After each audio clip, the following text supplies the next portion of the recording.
아침에 일어났더니 머리가 너무 아프고 감기가 걸려 있는 것 같고 소화도 안 돼서 소화제도 먹고 감기약도 먹으면서 하루를 보냈습니다.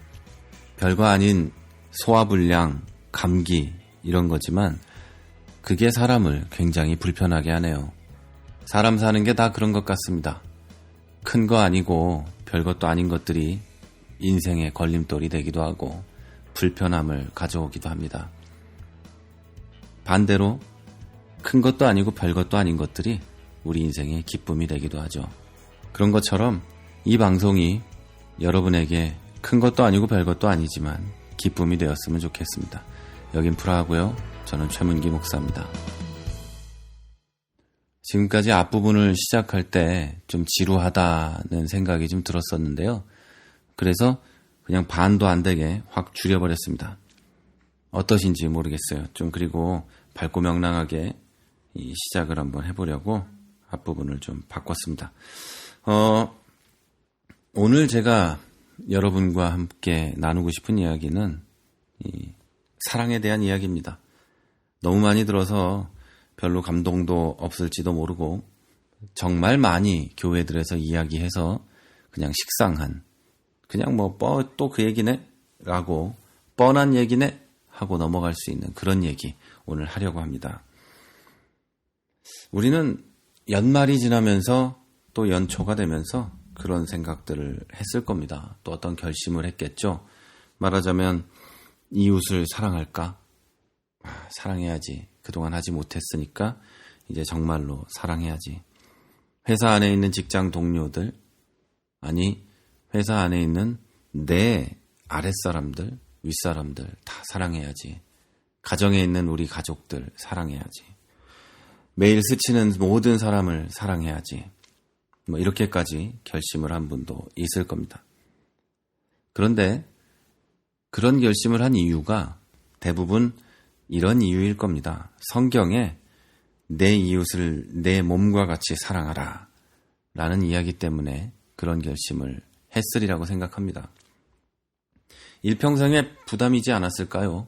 우리같이 사랑하지 못하고 그냥 정죄나 하고 에이 저런 것들이 다 그렇지 뭐 이렇게 살아온 사람들, 저나 여러분 같은 사람들은 대부분이 그 사랑이라는 것이 마음속에 큰 짐이고 지고 싶지 않은 십자가였을 겁니다. 성경이 이렇게 얘기하죠.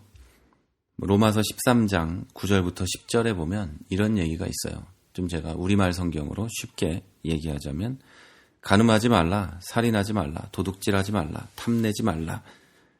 이런 계명과 그 밖에 다른 어떤 계명이 있을지라도 그 모든 것은 내 이웃을 내 몸과 같이 사랑하라 는 한 계명 속에 다 요약되어 있습니다. 사랑은 결코 이웃을 해롭게 하지 않습니다. 그러므로 사랑은 율법의 완성입니다. 네, 이렇게 써 있는데요. 이 이야기가 우리들에게, 아니 이 말씀이 우리들에게 사실은 큰 짐이다 라는 거죠. 왜냐하면 내 이웃을 내 몸과 같이, 그러니까 내 몸, 나의 몸과 같이 저 사람들을 사랑해야 되는데 그거 자체가 사실은 불가능하다고 우리들이 이미 판단하고 있기 때문이겠죠. 왜냐하면 그렇게 하려면 이런 것들을 해야 한다는 그런 뭐라고 할까요? 그 틀이, 프레임이 우리한테 이미 있기 때문이죠. 우리가 이웃이라고 생각하는 그 존재가 누구인지 먼저 생각 좀 해보면 좋겠어요. 이웃은 그렇게 멀리 있지 않은 사람들을 뜻하는 걸 수도 있습니다.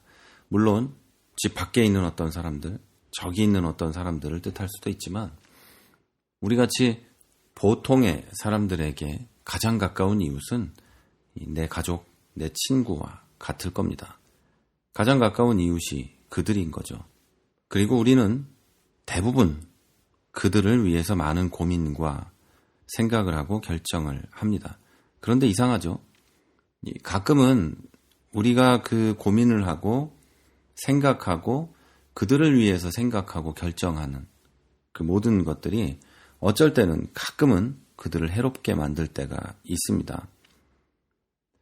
내가 생각하는 사랑, 그리고 내가 생각하는 어떤 인생의 틀, 내가 살아가는 삶의 방식, 그런 것들이 그들에게 적용이 되는 거죠.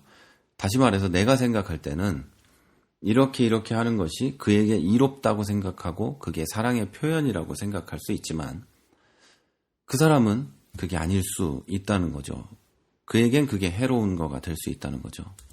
그럼에도 불구하고 우리들이 그렇게 사랑하려고 하는 이유는, 아니 그렇게 사랑의 표현을 하려고 하는 이유는 이런 겁니다. 우리가 기독교인이죠.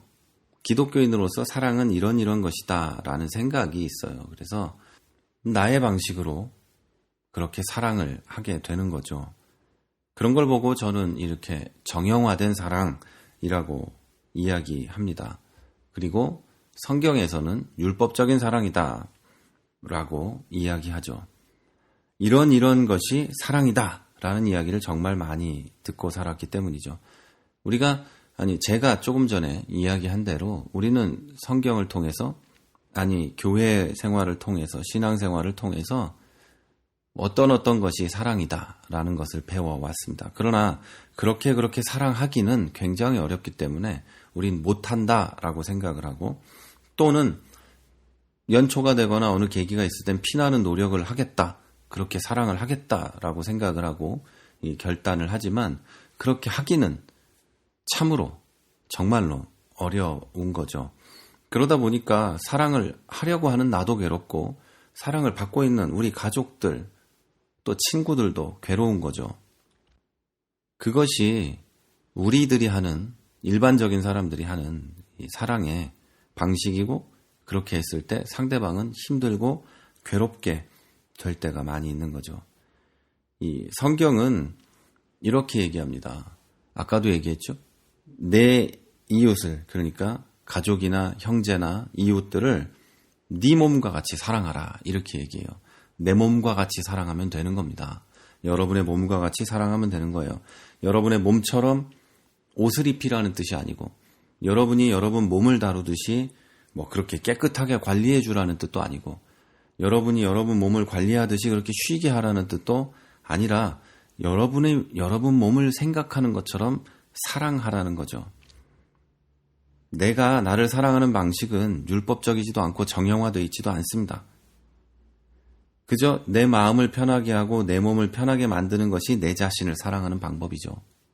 다 그렇지 않습니까? 내가 오늘 책을 보기로 했어요. 책을 읽는 것은 나한테 굉장히 중요한 일입니다. 그리고 내 영혼에 굉장히 살을 찌울 수 있는 일일지도 모르죠. 그러나 오늘 내가 너무 힘들어요. 그래서 나는 쉬고 싶어요. 오늘 책을 보고 싶지 않아요. 그래서 잤어요. 그게 나를 사랑하는 방식입니다. 그런데 어떤 사람은 내가 나를 사랑하는 방식으로 상대방을 사랑하는 게 아니라 정형화된 어떤 틀 있죠. 그 틀에 맞춰서 상대방을 사랑하죠. 어떤 사람이 아니라 대부분이 그러죠. 이런 거죠. 책을 읽어야 돼요. 당연히 읽어야죠. 책은 좋은 거니까요. 그래서 피곤하든 말든 너 책 읽어. 응? 너 무조건 읽어야 돼. 이렇게 하는 거죠. 그리고 아이들을 키울 때 당연히 아이들이 책을 보지 않으면 읽게 해야 되고 이런 거지만, 그게 아닌 경우에 사랑의 표현을 그런 식으로 할 때가 있다는 거죠.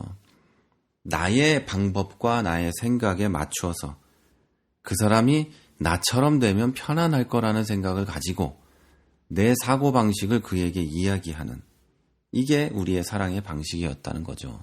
그리고 교회도 마찬가지예요. 교회 안에서도 마찬가지. 신앙은 사람마다 그 모양이 다를 수 있습니다.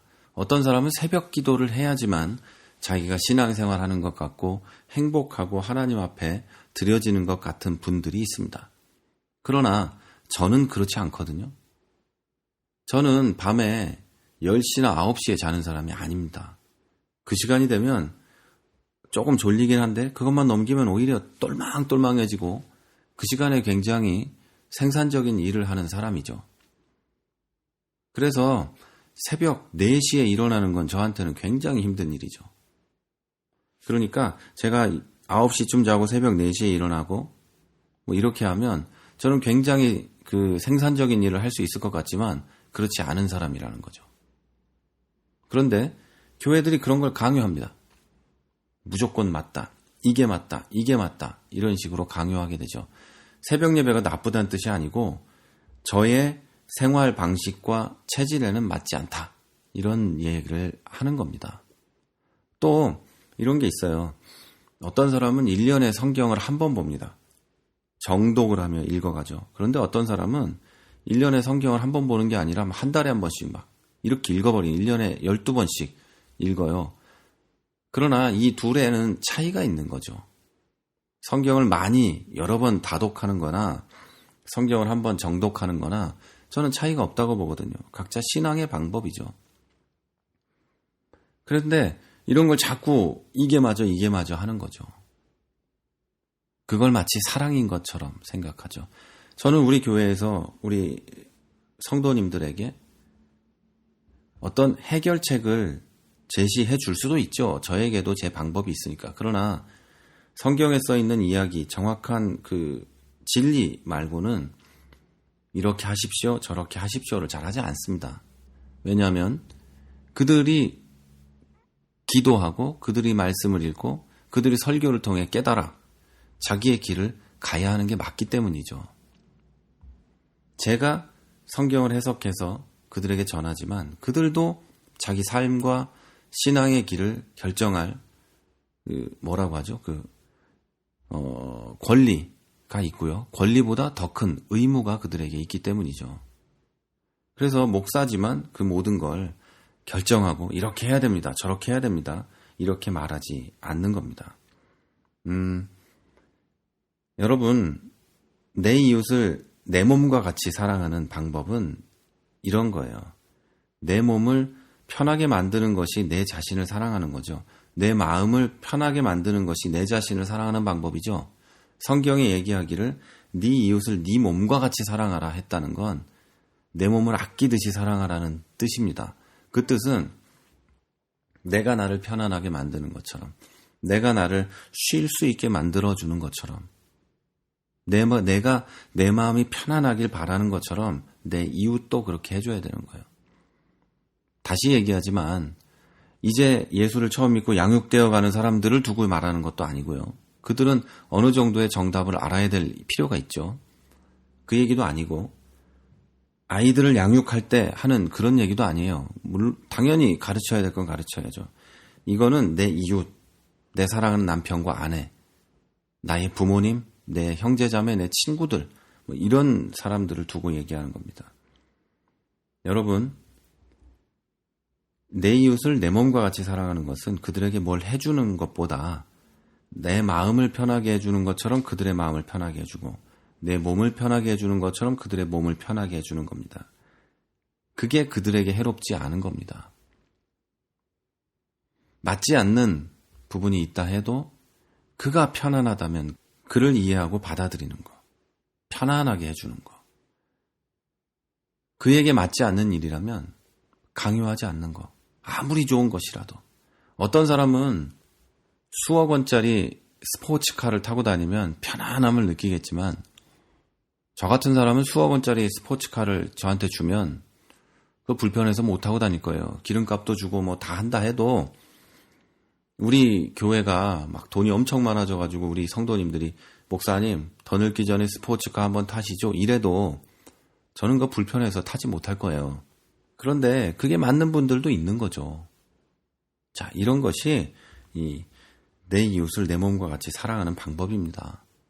그렇다고 해서 다시 얘기하지만 방종하고 방임하라는 뜻이 아닌 거 아시겠죠? 내 마음이 편안해지는 것처럼 그도 마음 편하게 해주고 내 몸이 편한 걸 원하는 것처럼 그의 마음도 편하게 해주는 것. 이것이 모든 율법적인 사랑을 포함하는 내 몸과 같이 이웃을 사랑하는 것의 의미입니다. 내 몸과 같이 내 이웃을 사랑하는 것.